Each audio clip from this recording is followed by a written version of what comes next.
Hey, fellow Vermont Republicans, it's Chairman Paul Dame. I'm coming to you from the RNC Summer Meeting out in Chicago. Today was first day, packed with a lot of great stuff.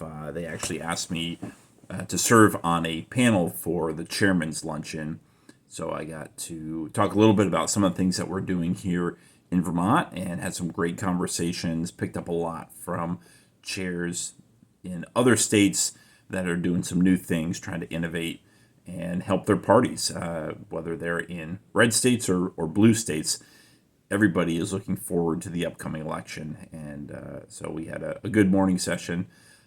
Also got to sit in on the debate committee, some of the discussions there, and I'll just kind of reiterate what I said after the Utah meetings, that there's some really exciting things I think that can be happening here that we're working on, and it was interesting to think about the debate process, and then come home or come back to the room tonight and watch the U.S.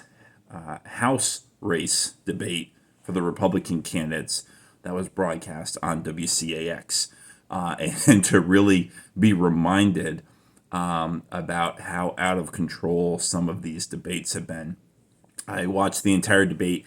I counted 17 questions from the moderators, and if you count, forgetting the questions the candidate asked to each other, 17 questions. You know how many of those 17 questions were about the economy? One question about the economy. 60% of Americans say that the economy is the number one issue, and the media is asking one question about the economy and 16 questions about other stuff, even when that's the most important issue. And the single question was, what is the solution to inflation?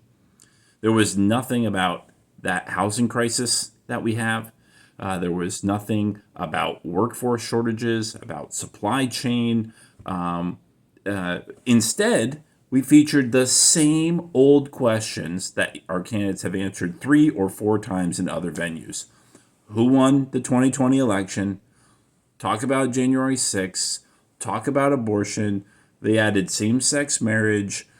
Basically asked 2 of the candidates, we think your campaign is not viable. Tell us why we're wrong. There were 3 questions that were basically, tell us how good of a Democrat you are, right? It was like, which Republican policies do you not like? And which Democrat in Congress do you like? These are the questions that are being asked in a Republican primary. Is that what Republican primary voters want to know about their Republican candidates, right? And then it went back to gun control, climate change. The Ukraine question, I think, was certainly fair. And then this one blew my mind. The last question was, who do you support to be the Republican nominee in 2024? There's no one declared as a candidate yet. What kind of question is that? What kind of question does that? What kind of information does that give a voter who's trying to figure out, is this person going to represent me well in Congress? There were so many of these questions had very little to do with what that candidate wants to do in Congress, what they would advocate for, what they would fight for, how they would work. And a lot of it was just their opinion on about a lot of different other stuff. Very, very little on the number one issue about the economy. And that's one of the reasons we did the debate that we did on Monday night. If you want to see real answers, real proposals to real problems that are facing Vermonters, that are facing Americans, make sure that you go to vtgop.org/forum. You can get a whole 45 minutes all on the economy, what their solutions are. And I'll tell you, these are the things we talked about in our debate. It was only the economy. So everything that we missed from tonight's debate, you're going to find on the debate that the Vermont GOP sponsored. We talked about housing. We talked about education. We talked about inflation. We talked about, and we did a little bit on foreign aid. We talked about the national debt, which almost never gets asked anymore. So if you want to know where these candidates stand on the issues that are most important, that are impacting your life right now. We talked about energy policy, right? Make sure that you go to vtgop.org. You can find the link to our YouTube channel. Right now, we've got the entire 3-hour video that's up. Again, we're working on cutting it into some smaller slices so you can watch it sort of piece by piece in 10 or 15-minute chunks.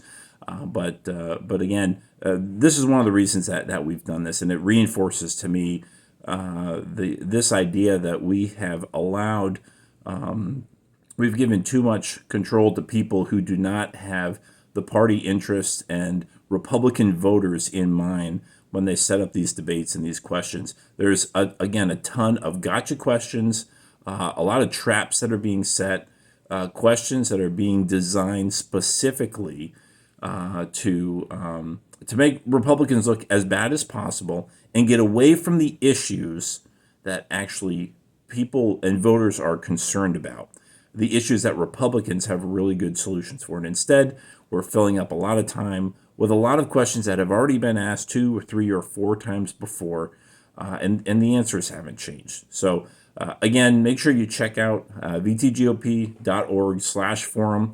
You can see the Republican Party's economic forum that was hosted last Monday, and that's a much better tool, I would say, much better opportunity to weigh the candidates, find out what they're actually going to do, what their policies are, what their platform is, and vote for the person who best represents what kind of change you want to see in Washington.